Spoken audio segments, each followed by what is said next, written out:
Welcome to Real Estate Resource. I'm glad you stopped by. Don't forget to like, subscribe, and hit that notification bell. I really hope you enjoy this video. We are today going to talk about just two disclosures. I'm going to probably do a couple classes on disclosures, and especially if we don't get through everything today. But the reason I picked the TDS and the AVID is because they're really kind of connected to each other. Even though the TDS is a statutory disclosure, the AVID isn't technically considered part of that statutory disclosure.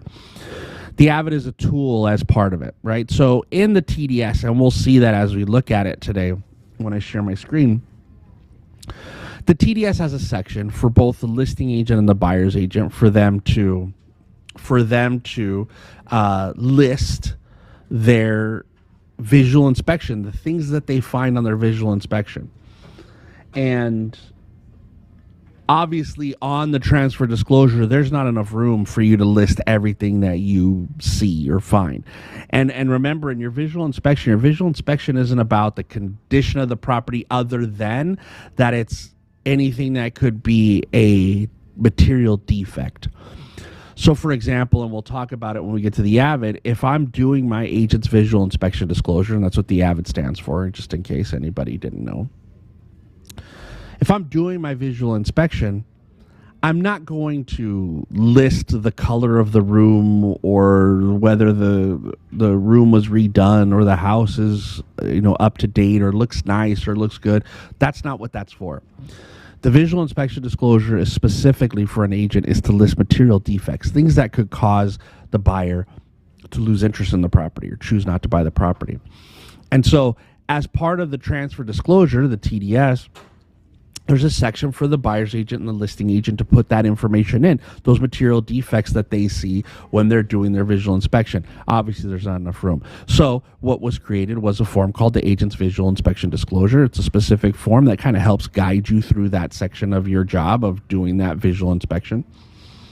The form itself is not required. The information that's in it is required of you as an agent, but if you fit everything in a TDS, then technically you've fulfilled that requirement. Now, as an office for us at Century 21 All-Stars, the AVID is a requirement. That's not a requirement for CAR, but it is a requirement for us, okay? So keep that in mind. Quickly, any questions before we move forward? Before I share my screen and we get started? Okay, again, raise your hand in the type of message in the chat, and I will get to you as soon as I can. With that, I'm going to share my screen, and what you guys should be seeing on your screen is the TDS, the Real Estate Transfer Disclosure Statement. This is the requirement of the seller to fill out, not you, not anybody else, the seller. Okay. And if you look here, especially on zip forms, this section right here is pink because that's where it starts with the seller. You fill out up here and you fill out all the way down here on page 3. Okay. So let's go back to the beginning. This disclosure, the TDS, is part of the statutory disclosures, and all those statutory disclosures are referenced in paragraph 11 of the RPA. So if you go to the RPA and if you have questions about what is required disclosure, you could go down to the page paragraph 11 on the RPA, and it'll give you a list of everything that the seller has to provide. Now, there are a few exemptions from the TDS, right? And those exemptions are probates, REOs, trust sales where the successor trustee is selling the property and the successor trustee was not using their property as the principal residence. If any of those things apply to this, then you don't have to do a TDS. You can avoid that. Okay? You still have to do a visual inspection. So for those people who maybe their office doesn't require an AVID, but there is no TDS, the only option would be for them to complete an AVID to fulfill their requirement as agent. Okay, so even if there's no TDS, you'll have to do an AVID, but they're connected, and I'll show you where as we go forward. Okay, so let's get started with it. This property is a duplex, triplex, or fourplex, so you have to check that box. If this property, if this property is 2, 3, or 4 units, you have to check that box, because we have to be able to tell the people involved, the buyers that are going to look at this disclosure, whether this TDS is for all of the units or only a very specific unit.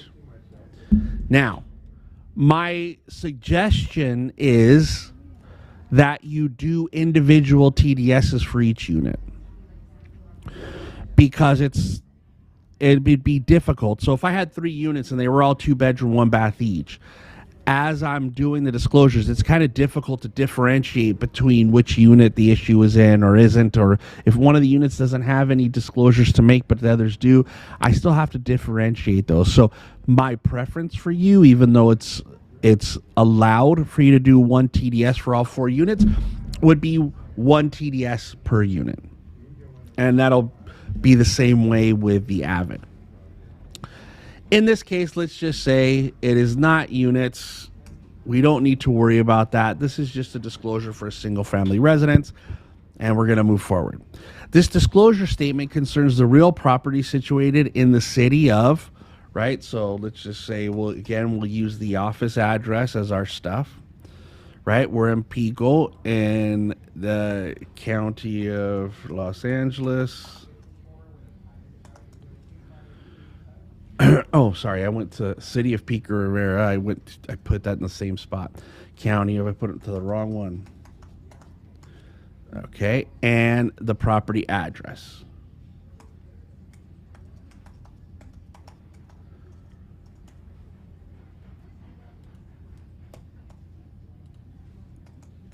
Okay. So we got that in. That's where you stop until we get to page 3. And so what that means is, as we're doing this, and again, my suggestion is that we are involved in the preparation of this, right? When we're we should be sitting with our sellers and reviewing this document. It should be us that's going through it. Now, I know you guys have transaction coordinators that help you with this, which is a nice service. You have assistants that help you with this, but you are the licensed agent. So ultimately, how these forms get filled out is your responsibility. Okay? So you should want to have some kind of either oversight or control of how these documents are filled out.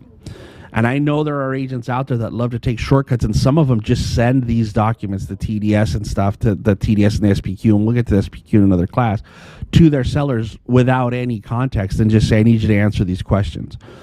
And for us as agents, I know our main job is to get their property sold, right? That's what they pay us for, get our property sold. But in actuality, our real job is to make sure that not just selling their property happens, but that they're protected through the process of selling it, and that they're protected after the process of selling it. Like this part of the job is what protects our client after the transaction's over. So the more clarity there is here, the more detail there is here, the more transparency there is here, the less chance that these sellers are going to have some kind of an issue after the close of escrow or years down the road with that buyer that buys the property. Oh, there's a question in the chat already. Good morning. If I represent a buyer in a FSBO, is the seller obligated to provide the TDS and other disclosures? If so, how can the seller obtain them? The answer to the question is yes. The seller is required. All of the statutory disclosures that are referenced in paragraph 11 are required by the state of California. It's not the DRE that requires it. It's not CAR that requires it. It is the state of California. And legally, the buyer can't even waive their right to receive these documents. Okay, so even if the buyer were to say, I don't want them, write a waiver out in handwriting, long form, they don't have the right to do that per the state of California. And maybe we'll look at paragraph 11 and we'll talk about that. But yes, they're required to provide them. The only way they're going to get this specific transfer disclosure statement is they're going to get it from an agent. Now, You, as the agent representing the buyer on a FSBO, you can provide it to them. You can't walk them through it, but you can give them the documents. You could say, here's the TDS, here's the SBQ, here's the lead-based paint. You need to fill these out. Here's the NHD statement, and we'll talk about that in another class also. Here's all those. Because you should have already, in a FSBO situation where you're not representing the seller. Now, I don't know if the seller's paying any compensation or the buyer's paying all your compensation, but whenever you're involved with a for sale by owner, or you're involved with a buyer who's representing themselves, which we know now can be the case, I need to have a seller non-agency signed by the seller, as well as a disclosure regarding agency relationships signed by the seller, meaning I've got a disclosure from them that I explain to them the ways they can be represented by an agent, and then I have the seller non-agency, which is them choosing not to be represented. So if I have that, I can provide them the documents. I just can't help them fill them out. They're on their own. Okay? But if they want to go do the research on their own and find out what material facts they would be able to disclose on their own. Look, paragraph 11 tells you what they're required to disclose, but if they can go through and find some kind of, disclosure that's made by a third party, someone other than CAR, and they want to use that, or they get a hold of these documents on their own without you providing them, they could do that. But yeah, these things still need to be provided, whether it's a FSBO or not. So I hope that answered your question. Okay, this statement is a disclosure of the condition of the above described property in compliance with 1102 of the Civil Code as of, so today, I clicked on the date and put in today's date. So that's today we did it. Now, think about, I could have taken this listing 2 months ago and done my real estate, my TDS with the seller. I could have done it 2 months ago. So this date could be January 19th, right, that we completed it. It's still valid. Any modifications to it could have been done on an amendment to a prior disclosure, and those could still be delivered to a seller or to a buyer today. Okay. So this is what this is. It is not a warranty of any kind by the seller or the agent representing the principals in this transaction, and is not a substitute for any inspections or warranties the principals may wish to attain. So what that means is, hey, just because I'm making a disclosure, and this is something you have to have this discussion with your buyers, is just because we're getting all of these disclosures, it doesn't make your professional home inspection or any other inspections you want to do, doesn't make them less important. It actually makes them more important, because for all of us that either that own a house or own property or live in a house or even you rent a place, there are things about your home that don't work 100%, but you start to get used to what they are, so you forget to disclose them. That happens all the time. A lot of times in failure to disclose from a seller, it's less about malice and more about just lack of memory, or that it's become less important to us because we've been used to whatever the defect is for so long. So that's why it's part of our job is to go through and to guide them in the questions and ask them and prompt them to make sure that we're not missing anything. Angel has his hand up. Yes, go ahead, Angel. Hi, as a listing agent, would I be able to amend a TDS after it's been delivered to the buyers? And Yes. Is it recommended, or is it better to use a different form? Well, you mean redo an entire TDS after you've given it to the buyers? Either redo it or amend it. Yeah, it's probably easier. There's now a disclosure form for that. It's amendment of prior disclosure, so I would use that to make any changes instead of redoing an entire TDS. That's very time consuming. If I were to redo the TDS, being that it's a statutory form, what are the risks? Are there any? Well, I mean, for any of the statutory disclosures, they carry what's called a 5-day right of rescission. It was one of the questions in our quiz last week, right?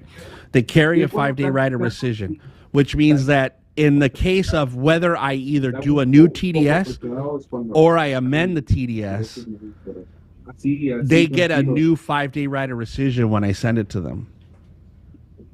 I see. So that's the concern is that something new happens. Let's say they've already removed their contingency and something new comes up that you need to amend. They could cancel based on that 5-day right of rescission. Right. Yeah. Right. But it's better that you take the chance that they may or may not cancel than it is that you don't disclose something, because that's much more costly and problematic than taking the chance that they may cancel. Yeah, that's true. Yeah. Thank you. You're welcome. Okay, let's move on. This real estate transfer disclosure statement is made pursuant to 1102 of the Civil Code. Other statutes require disclosures depending upon the details of the particular real estate transaction. For example, special study zone and purchase money liens on residential property. Substituted disclosures. The following disclosures and other disclosures required by law, including the natural hazard disclosure report statement that may include airport annoyances, earthquakes, fire, flood, or special assessment information, have or will be made in connection with this real estate transfer and are intended to satisfy disclosure obligations on this form where the subject matter is the same. Okay, so what they're saying is there may be some questions that are here in the TDS that the seller is going to answer. And remember, as we go through any of these questions, it's, are you the seller aware of? So if the seller's not aware of it, they can't check yes, right? But what happens is, let's say, for example, there's something that is covered on the NHD report, okay? And it's also on the TDS. And the seller says, no, I'm unaware.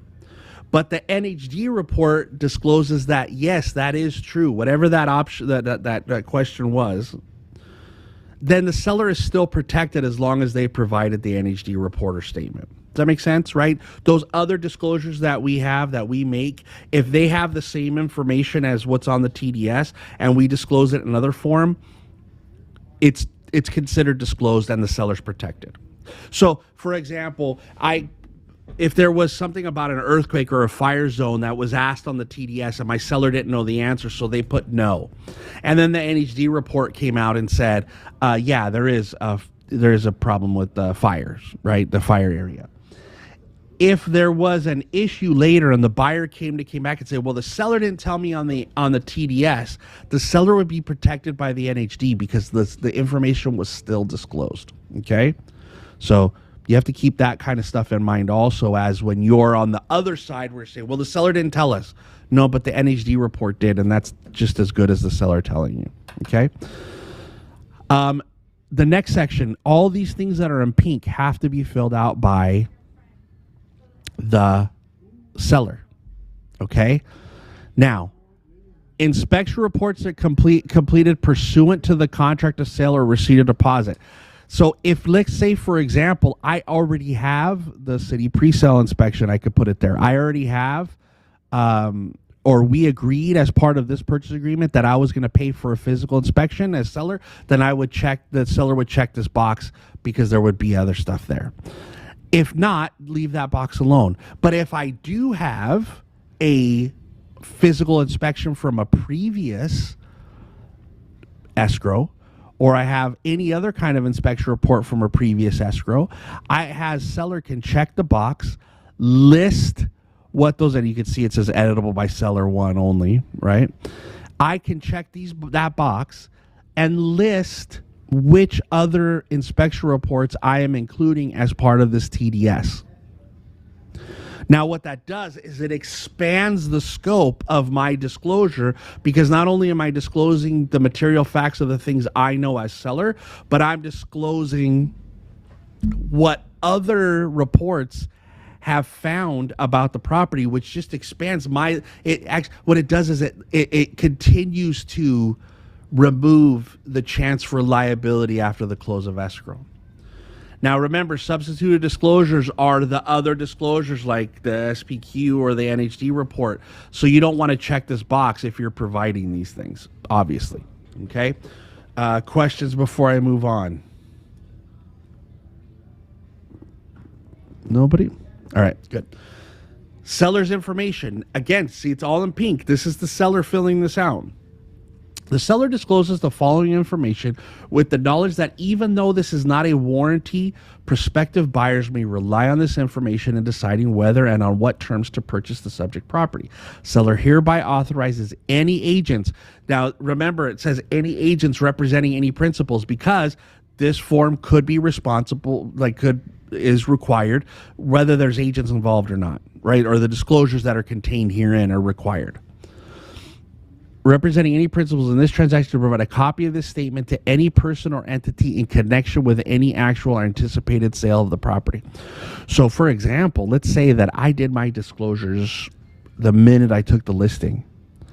I could send all of these disclosures with my counteroffers to prospective buyers, say, I want you to review and accept these disclosures and return them with the signed counteroffer. Meaning what I'm doing is I'm reducing the amount of time necessary for them to review the disclosures, and then I can reduce the transaction time because I can take out some of that investigation period or shorten that investigation period, okay? The following are representations made by the sellers and are not the representations of the agents, if any. This information is a disclosure and is not intended to be part of any contract between the buyer and seller. So the first part is seller is or is not occupying the property. Whether or not the seller is occupying it or not does not change the duty of disclosure. So if I check the box, if my seller checks the box that says I'm not occupying the property, it's not like, oh, they get a pass then. If they don't answer all the questions right, they're not as liable as if they lived in it. That's not true.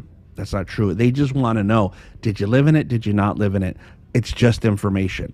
It doesn't change the amount of disclosure. It doesn't change the importance of the disclosure. It doesn't change their liability or requirement. It is just info. That's it. So, this section, A, the subject property has the items checked below. That's it. Does it have it? Now, there is sometimes some confusion where things are remaining or aren't remaining. And at the time that the seller is answering the questions, they're like, well, I do have a dishwasher, and I do have a trash compactor, or I do have a microwave, or I do have a range, or I do have whatever it is. But those items may not be remaining. Technically, either way is correct to check the box. But I find that it becomes less confusing if things that are not remaining, like for example, the range / oven, okay? If I'm taking that stove, because that's technically what a range and oven is, a combination of, is that combo together is a stove. Now, if I have a built-in range on the countertop and a built-in stove in the walls, that's different. They're staying. That's part of the property, okay? But if, for example, I have a microwave sitting on my countertop, sometimes if we're not there to guide the sellers, it says the subject property has the items checked below. They might check microwave, even though it's not staying with the property because it's personal property, but it's there. They don't know. So we have to kind of guide them through that. And the reason we want to leave things off of this that aren't remaining with the property is because, first off, it's not required. It doesn't help disclosing if there's anything wrong with those items if they're not staying. And secondly, what happens is if there was something that wasn't going to stay and we check it off, sometimes buyers believe that because it's in the TDS, they get to keep it. That's not true, but it does cause some issues. Okay, it causes problems. So we just want to be clear. So that's why you want to go through this list. Now, they changed the list. The list used to read this way, used to read left to right. And it was confusing, right? It was stuff that didn't make sense. It was not like an order. They changed it now, so it's column 1, column 2, column 3. So things make a little bit more sense. They're a little bit more in order, okay? So you want your seller to check the boxes off. Now, my suggestion is when you're having your seller or guiding your seller through filling this out is that you have a TDS in front of you, they have a TDS in front of you. They have a pit in their hand, you don't. And you go through these things. Okay, so the property does have the range, so go ahead and check. You could check that, an oven, a microwave, blah, blah, blah. Oh, wait, don't check the microwave. You don't have a built-in. Whatever it is, you're going through. Now, the thing that you want to ask them is when you get to these things, these questions, like, for example, we get down here to, well, say garbage disposal. We know that's staying because it's built in, it's under the sink. When they say, oh yeah, we have a garbage disposal, does it work? Is it 100% working order? There's no issues with it. Oh, well, no, sometimes it doesn't work. Turn on, you have to click the switch a couple times. Okay, then make a note of that on your TDS because they're going to have to make a note later. Okay? Washer dryer hookups. Where are they? Are they legal? Did you put them in? Did you do it with permits? Were they there when you moved in? Right? Because there are certain places where people have washer dryer hookups that sometimes you can immediately tell they're unpermitted. Sometimes they may be. But as agents, I'm sure you guys have shown property where you go out on the patio and the washer and dryer are outside on the patio. 99% of the time, that's not going to be legal. A lot of times when you have the hookups in the garage, those also are not legal or they were done without permits. So you have to ask the questions based on where you see things. So if you see stuff in the garage, washer and dryer hookups in the garage or out on the patio, you have to ask the questions, right? If they know, if they don't know, they don't know. That's okay. But if they know, you want to make sure you're getting them to disclose it. Burglar alarms and things of that nature, are they fully paid for or are they being financed? We need to disclose that. You'll know if they have the carbon monoxide or smoke detectors installed. That's why you want to ask them. And really, one of the benefits of you doing your AVID early and before they do this is that you start to see things. So it's not that you're telling them what to disclose, but it can prompt you to ask the correct question. Right? So if you see that there's some kind of material defect with something and they're failing to disclose it, you could ask, is there anything, are you sure there's nothing wrong with this item? Right? You could help guide them. Not tell them what to disclose, but guide them through it. Okay? With stuff like the satellite dishes, remember, like those of you guys that still have those, Dish and DirecTV, when you move, what were the commercials, right? Leave the antenna, take your box, right? It was leave the satellite dish and take your box. So yes, technically the property will have a satellite dish, but it's not going to have the boxes or the remotes, right? Because they're going to take those with you. So just keep those things in mind. Central heating, central air conditioning, do they have it? Does it work? Does it heat every room? Right? You have to ask some questions about those things. Like, is there a room? Like, there's times where people have their air conditioner installed. They have central air conditioning installed. And there's one room that just doesn't get cold, right? Because maybe it was an add-on. It just, the unit isn't strong enough to get there. But we have to ask the question, does this heat every room? Does it work properly? Or do you have any problems? When was the last time it was serviced? Ask those questions because it's important that if anything pops up that may be of the nature that we need to disclose it to the seller or to the buyer, you want to know. And the sellers may not think about it, right? Like let's say our air conditioner doesn't cool off a room very well because they didn't think about that the size of the room was so big and they only put one vent in there, right? So it takes a long time to cool that room, but the rest of the house is great.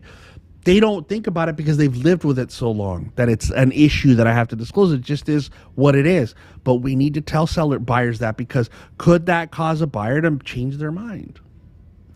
Say, I don't want to buy the property or I feel it's worth less. Okay? So we're going to go through all these things and we're going to ask them questions about, is there any defect with these things, any issues that you're running into? You want to go through and have them do that one by one. And that's why I always say it's super important that we're involved in the process, because if for some reason they don't disclose something that they knew only because they forgot or they weren't directed properly, when an issue comes up, they're going to come back to us and say, well, when they ask about the transfer disclosure, they're going to be like, yeah, I filled it out. Okay, did the agent help you with it? Well, no, their assistant did, no, their TC did, or no, they just sent it to me and asked me to answer the questions. And once that happens, they're going to start now turning to like, did you do your job? And did you protect your client? And did you guide them properly? And that's the thing we want to stay away from, okay? So they're going to go through all these things, ask the questions, disclose if they have all the remote controls, all of those things.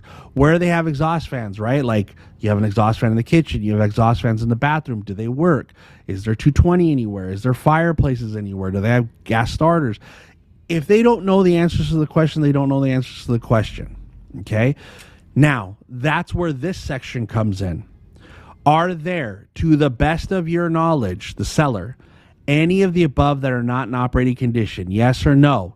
If yes, then describe. If there's not space here, you're just going to have them write see attached addendum or see addendum, and then you're going to list everything on an addendum. And it's going to be attached to the TDS, and it'll have all the explanations of what is not operating 100%. Now, sometimes people read in operating condition means, well, it works, but does it work 100%? Is it working the way it's supposed to work? And that's what we need to disclose. And that's why it's important that we're involved in those conversations with the seller when they're disclosing it, because if we're not, they may think, oh, operating, yeah, it works. That fan works great, but it makes a really loud noise, right? Or the plumbing rattles when you do X, Y, or Z. Or, yeah, the electricity is good, but if you turn on the microwave and the hair dryer and the vacuum at the same time, it always blows, one of the breakers. Those are the kind of things. You have to ask questions like that. So they answer the questions, and you just list them. They list them on another piece of paper. You say, see the addendum, and you're ready to go. Okay? Questions about this first page? Anybody? Questions? I mean, we could get down to the minutia in here and spend an hour and a half just on this. Should agents sign disclosures with their buyer? Yeah, that's what I was just saying, is that it's why it's super important for you to be involved. I'm not saying that your assistants or your TCs can't be a good help or know how to do this properly. I'm not saying that, but you have to be there and be involved because you want to know what's happening. So, for example, if you have an appointment with your transaction coordinator with a buyer that's going to review these, or you have an appointment with your seller that's signing escrow instructions and going to sign up all these, and they're going to review the disclosures of your TC, during this disclosure period, the TDS, the SPQ, the lead-based payment, all that stuff, you should be present in that appointment. And if you're not going to have your TC do it, then you do this as soon as possible. You make an appointment and go sit down with your sellers and do it. Okay, but you should be involved. Go ahead, Alba.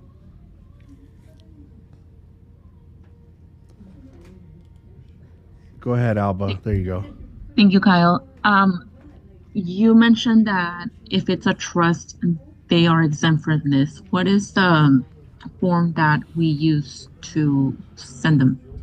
Oh, okay. So, probates, REOs, trust sales where the successor trustee is the seller and wasn't the principal resident of the property. There's a form that replaces the TDS and the SPQ, and it's called the ESD, which is the exempt seller disclosure.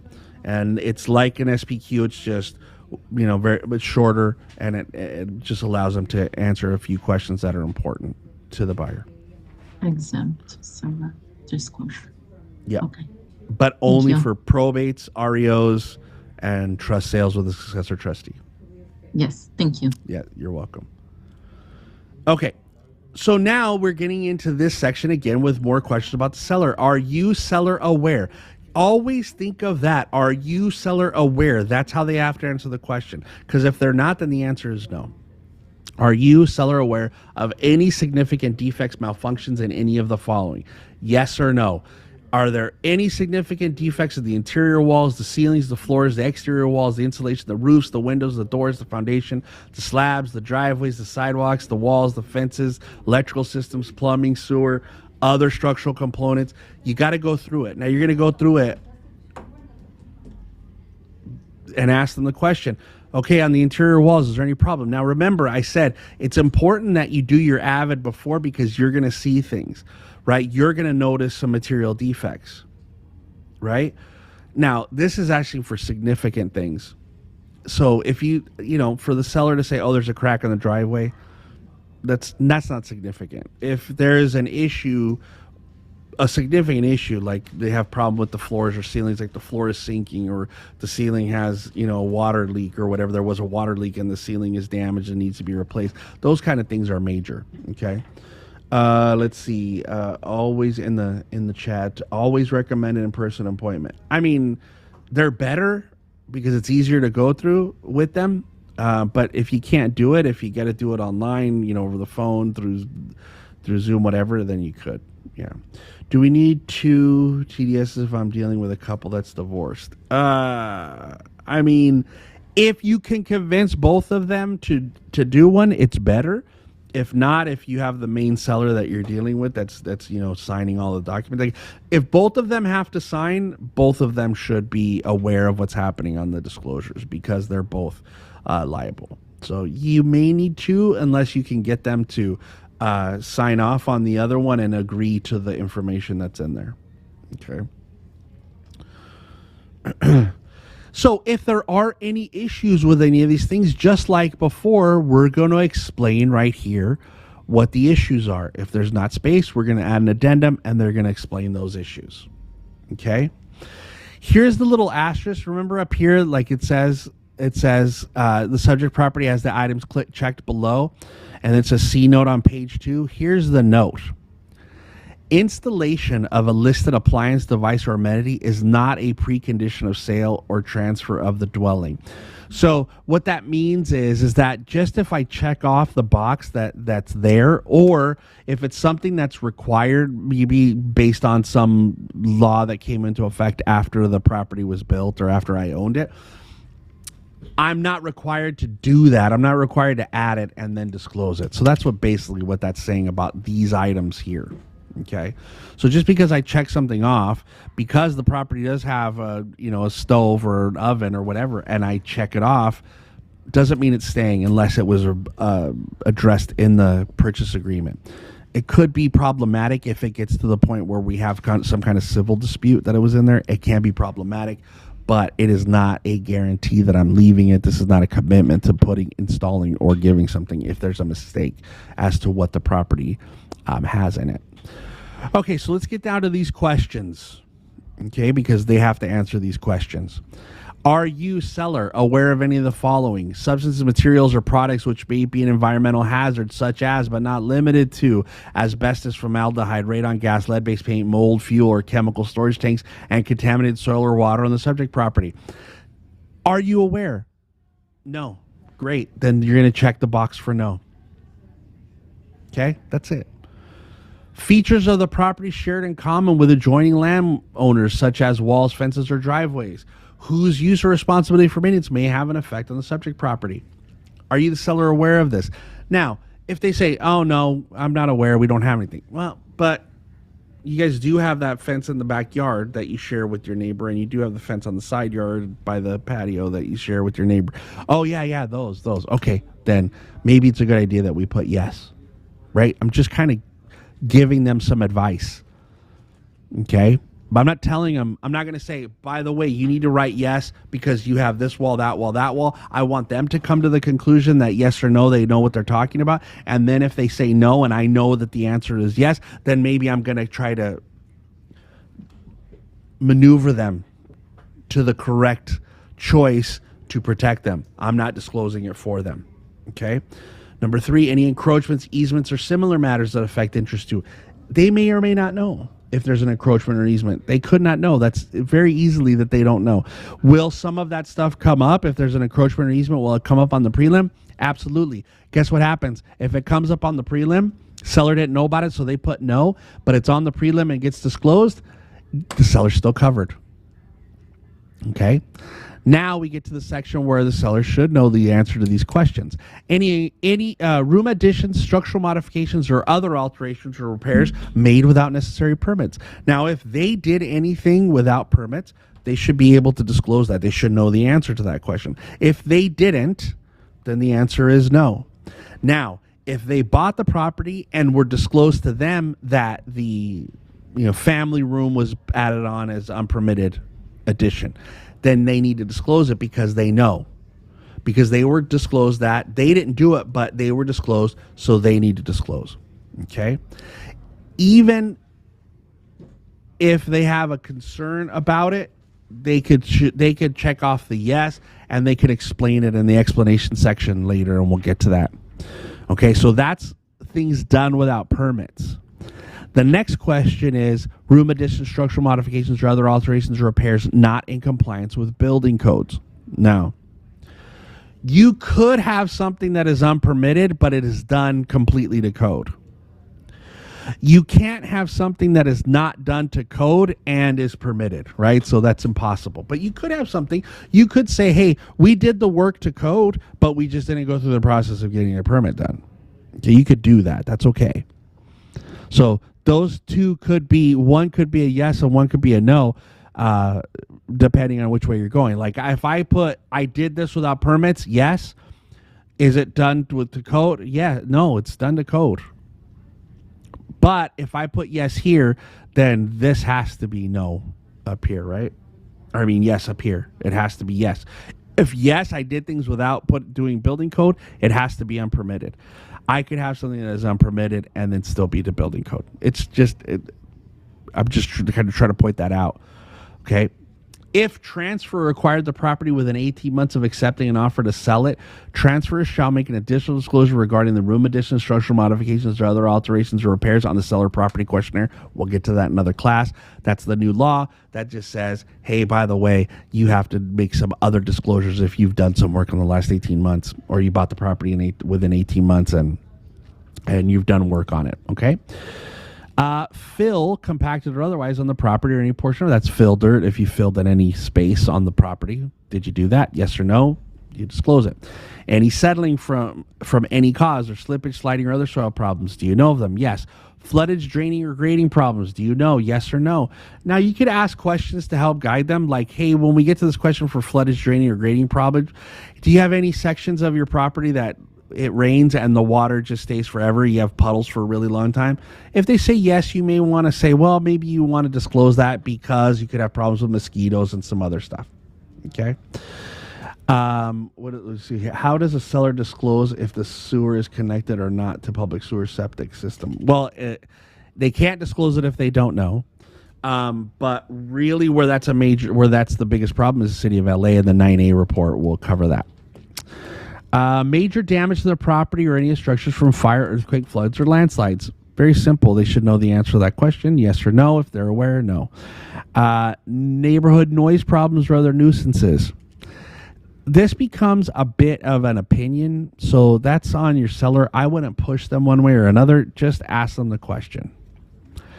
Are there any CC&Rs or deed restrictions or obligations? Now,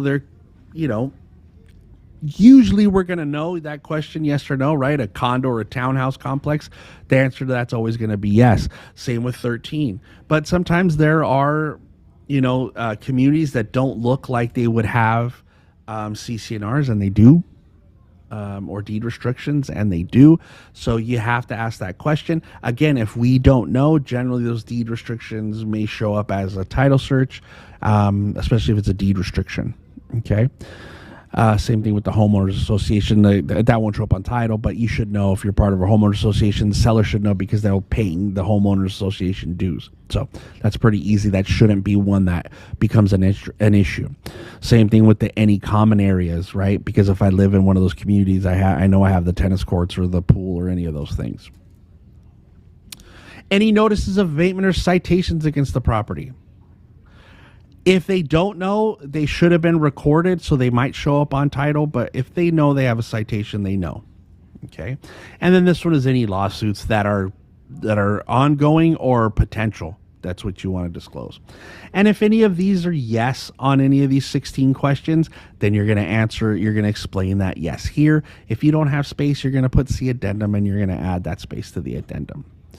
Okay. The seller certifies that the property as of the close of escrow will be in compliance with the health and safety code by having operable smoke detectors, right? Which we're going to do that. The seller certifies that the property as of close of escrow will be in compliance with 19211 of the health and safety code by having water heater tanks braced, anchored, or strapped in place according to the applicable law. We've agreed to that. We're going to do that. That's how we're going to do it. The seller's going to sign this. And now we get to the point where we get to touch it. So here is the listing agents section right here. The undersigned, based on the above inquiry of the seller as to the condition of the property, is based on a reasonable, competent, and diligent visual inspection of the accessible areas of the property in conjunction with that inquiry, states the following. So, if there's absolutely nothing wrong, an agent could technically check that box. I find it hard to believe that exists. If you wanted to, an agent outside of Century 21 All-Stars could check this box and fill out all their visual inspection stuff here if they wanted to. But for us, we're going to include the AVID. That's what we're going to do. And we're going to jump to the AVID in a second. So that's the listing agent. They're going to sign it. This is the buyer's agent. The seller, the buyer, and the two agents are going to sign here. And that's it. The TDS is done. Okay? Questions about the TDS? Any questions? All right. So because we checked that box for the AVID, now we have this agent's visual inspection disclosure. Now, one of the important things about the AVID is said it is a diligent visual inspection of the reasonably accessible areas of the property. Okay. So that's what this section says here. So here we're going to put the property address, and is this for all the units or one? And like I said, I think that you should do per unit, just because you want to have clarity. You don't want to have any confusion of what the disclosure is that's being made. California law requires, with limited exceptions, that a real estate, oh, by the way, this is the broker's name, not your name, right? So for us that work here, it's All Stars goes there, not you. Okay? This is firm name. Make sure that you guys are aware of it. I still do see AVIDs sometimes that have the agent's name here. Okay. With limited exceptions, that a real estate broker or salesperson conduct a reasonably competent and diligent visual inspection of the reasonably and normally accessible areas of certain properties offered for sale, and then disclose to the prospective purchaser material facts affecting the value or desirability of that property that the inspection reveals. The duty applies regardless of whom that agent represents. The duty applies to residential real properties containing 1 to 4 units and manufactured homes. The duty applies to standalone detached dwelling or to an attached dwelling such as a condominium. This duty also applies to a lease with an option to purchase, a ground lease, or a real estate property sales contract of one of those properties. What they don't require is the agent to do areas that aren't accessible, right? Normally reasonably accessible, meaning you don't have to go under the house, you don't have to go in the attic, okay? Areas that are offside of the property, you don't need to do that. Public records or permits, you shouldn't do that. And common areas of planned development. So like, if a condo has a pool area or, a gazebo or whatever, you don't have to do that. Okay. Agent's inspection limitations. Because the agent's duty is limited to conducting a reasonably competent and diligent visual inspection of reasonably and normally accessible areas, property for sale, here's the things you have to do. Roof or attic. Interior, you don't have to move, look under, open cabinets. You don't have to do any of that stuff. You just have to walk through the house. So you don't need to turn the water on. You don't need to go underneath the sink. You don't need to go put your head in the attic. You don't need to open closet doors. You don't need to do any of that. Okay? Like I said, you're not going to go under the house. You're not going to climb on any hillsides or any of that stuff. Okay? Appliances, you're not going to check to see if the appliances work, if the pool heater works, if the sauna works. You're not going to measure the size of the property. You don't know anything about environmental hazards. You don't know anything about zoning or things like that. And you're not going to, for the items that are disclosed, analysis of agents, for any items disclosed as a result of agent's visual inspection or by others, agent will not provide an analysis of or determine the cause of the source of the disclosed matter, nor determine the cost of any possible. It means if I identify something like, oh, that crack in the wall, this is how you need to repair it. That's not what I do. I just see it. That's it. Okay. Okay. That's how it works. So when we go and do our visual inspection, and I'm not going to go through like how Robert Brandt does and like, should you disclose or write it like that? Look, if there's nothing for me to disclose, what I write is nothing to note. That's it. I don't say the door is red. Ooh, new door. Ooh, looks nice. I like it. Very well made. None of that stuff. I'm not going to do it. If there's nothing, then I'm going to write nothing. Nothing to note. And that's it. That's the extent of it. Because like what Robert teaches us when we're doing this is that if I start, for example, in the living room, okay? I'm in the living room and I don't see any major defect or any defect that I should disclose. What I do see from agents sometimes is I see stuff like new carpet, ceiling fan, new paint. Okay, so now what I've started doing basically is I'm giving an inventory list. I'm just describing what's there. If I'm going to do that in one room, I got to do it in every room that I go through. And what I would suggest is we stay away from pictures. I know that there is part of the app with the filling out the AVID oh, my mind just went blank. A Glide where I can attach photos as I do it. The problem with that is, let's say I attach a photo of the living room, okay? And let's say, for example, that I do my diligent visual inspection. But in the photograph, there's something that I miss, but it's in the photograph. And I disclosed some other things, but that photograph shows something else. It could cause an issue for me, and even Robert Brand will say this to you guys when we have them out again in the next month or so, that those pictures cause an issue. Because they could show something that I failed to disclose, which now brings into question how diligent my visual inspection was. So stay away from the photos, okay? Now, when I do see something, for example, I see a crack in the wall. Okay, I see a crack. I am not going to diagnose that crack. So it's not going to say settling crack. It's not going to say large. It's not going to say small. Okay, it's just going to say crack in wall. Now, if you want to get specific to where that crack is, you know, crack above window, crack on wall on east side of room, you want to get specific like that, you can do that if you want to. But crack in wall, hole in wall, I'm not going to say where it came from. Like, we've all seen, like, for example, we get down here to a bedroom number 1. We've all seen where somebody's opened a door and the doorknob's gone through, put a hole in the wall. You're not going to put hole caused by doorknob. Right now I'm diagnosing. That's not what I do. I would just say hole in wall. And again, not large, not small. And I'm also not going to say, oh, it was caused by this, it was fixed. No, I'm just going to state that. Now, if I'm in the dining room and there's a giant stain on the ceiling, okay, I'm not going to write water stain. I'm not putting water stain because I don't know what caused that stain. I don't know if it was water. I don't know if somebody had a bucket of paint up there. I don't know if they had, who knows what they had up there. I don't know that it came from water.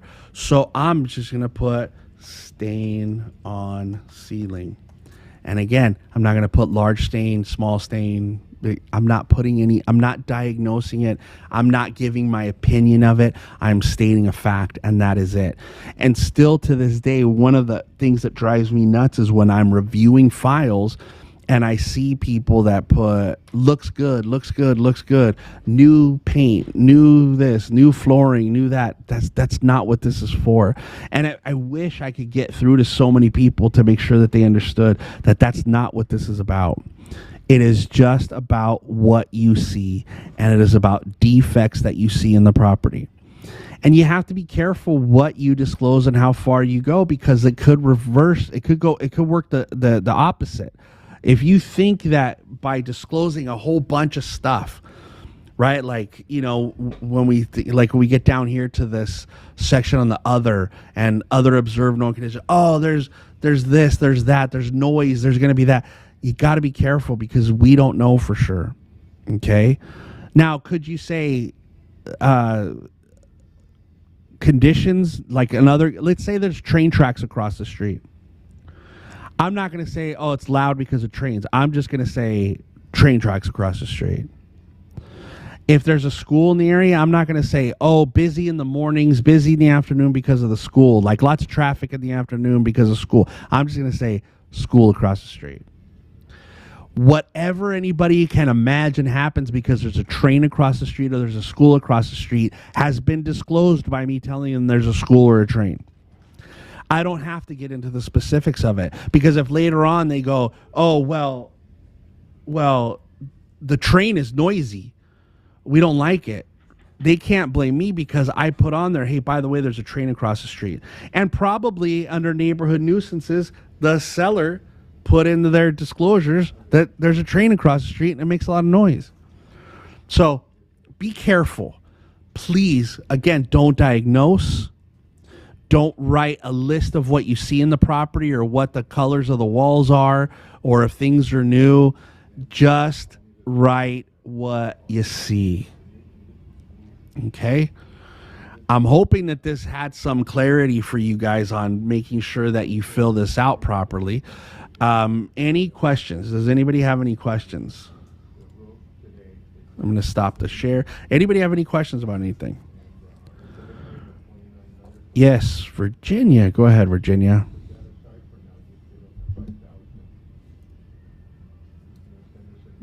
Let's try again. Virginia, can you unmute?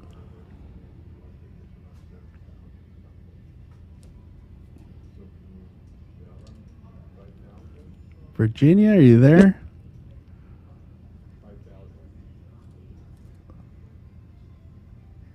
Try again, Virginia. I'm so sorry. It's just That's I all don't right. know why it kept giving me a message there and it. Okay, can you hear me? Yeah. Okay, so a few things that I've kind of had some kind of concerns when I'm filling out the AVID. First, I thought the agent was required, the counter agent was required, but you're saying they're not required by law to do the AVID. No, the AVID itself is not required. We require it. Yeah, I mean it's the best practice to do it, Right. but it's not the form itself is not required. The information is required. We just require the form here. Wow. Okay. And then second, if there is a room, right? So you're walking into the house, there's a bedroom possibly converted, and it's really now a hallway that goes into a family room in the back. How would you describe that? Would you say, I don't know. Well, let me ask you this first of all. Let's just say it's a converted room. It's not legal. That doesn't matter. Okay, because I don't know that. By looking at it, look, I know that by looking at it, you're like, this looks funky. This is not right. I'm sure it's not permitted. That's not my job in that moment. My job in that moment is in that room, whatever that converted room is or whatever they've turned it into, is there any defects in it? Is there holes in the wall, cracks? Does the floor make noise? Right? Is there any of that stuff going on? That's what I disclose. Not that I think it's unpermitted or that it was converted without permits or that it used to be this. That's not my visual inspection. My visual inspection is that room is what that room is, right? So they made it a legal bedroom, right? I don't care. I don't care that it's illegal right now. That's not my job to disclose that. That's the seller's job to disclose those permits and how that was done. My job is, what does it look like right now? Does that room have a hole in the wall, a stain in the ceiling? Does the floor creak? Right? Does the doorknob not open properly? That's my job. That's my job. Not to tell them, oh, I don't think this is permitted. Got it. On the TDS, how do we handle solar? Does that just go under other? I'm not sure if you brought. On the TDS, how do we handle solar? Well, I mean, you would only have to handle it if there was an issue because it's a separate disclosure itself. The solar disclosure has its own, but if there was a defect about it, you could put it in the TDS. Okay. Thank you. You're welcome. Let's see. Veronica, go ahead. Yes, Kyle. Yeah. So I sent you a picture, but I see mold on the wall. Do I say that I see mold? Because it's very clear. Not on the wall, I mean on the window. Send me a picture of text. Let's see what you sent me here. Yeah. I wouldn't be so definite. I mean, I know it's there, but maybe presence of mold or mildew. Right, but you can't say there is mold there because that's not what your job is. There is. So how would I? Yeah. You would. I would put discoloration on. But this is like on the blind. This is just why people just need to clean their house. That's on the blinds more than it's on the window. It's actually on the windows because like humid comes in. So that's just my picture. I saw it on the inspections picture and it looks worse than that. Yeah. Yeah, that's a good question. I don't know exactly how we would disclose that. What appears to be, I would put, window appears to have mold, just because you can't say for sure what it is.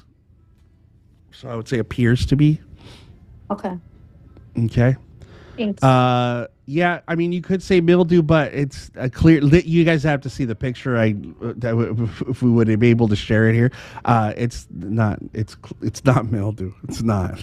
But yes, you could say what appears to be mildew or mold. That's fine, but appears to be. I'm not diagnosing it because I don't know for sure. Let's see. How about smells or odors? Yeah, you could be. There is the presence of an odor. You could say that there's a presence of an odor. If the floor does feel slanted, it's tough to say that, but if it's really noticeable when you walk, you could say that, floor appears to be slanted.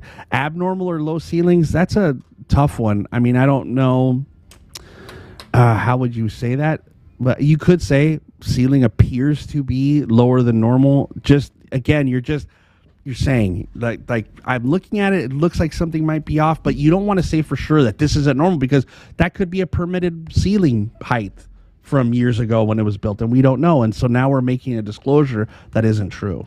Okay. Let's see. Can't you say they are dark stains? Absolutely not. They are stains, period.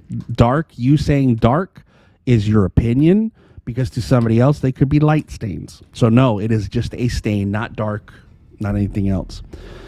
So Veronica put the picture in the chat, so if you guys want to look at it, you can see it. Okay, any other questions? I'm gonna let you guys go because we're a little after 12 right now. Anybody else? All right. Yeah, but if you guys want to look at the chat quickly before I let you go, that's Veronica put the picture so you guys can see it. Now, again, we're going to have Robert Brand talking about the AVID, and, that's his main focus, his priority, and I'm sure he's going to have some more information. We'll have him soon. And a lot of you guys have been through his classes before, so I appreciate you guys being here. We'll talk about some other disclosures next week. I look forward to doing that with you. Chuck put in there, Shane says black staining. The hire a professional part I did not mention. Stay away from that. Your visual inspection has nothing to do with you advising them to hire professionals. But that's a great one. Say black staining. They're perfect. Again, say black staining on a window or appears to be mold. I would say black staining is a good one. So that's nice. But again, in your disclosures, and I forgot to mention it, please don't ever mention hire a professional home inspector, do your own due diligence, do all that stuff. That's not what this form is for. All it is for what you see. It really drives me nuts when I see on an agent's visual inspection, agent advises buyer to get a professional home inspection. Yeah, no shit. That's what we all are supposed to do. But that's has nothing to do with your visual inspection. So please just stay away from that. Okay. All right, guys, thank you for being here. If you missed any of it, you could catch it on YouTube. You could go there. If you haven't already, please subscribe to the channel, like the videos, comment on them, share them with people. It helps me to get that stuff out there. Again, I appreciate you guys sitting with me for a little over an hour today, and I hope you guys have a great day. Go out there and be productive. Take care.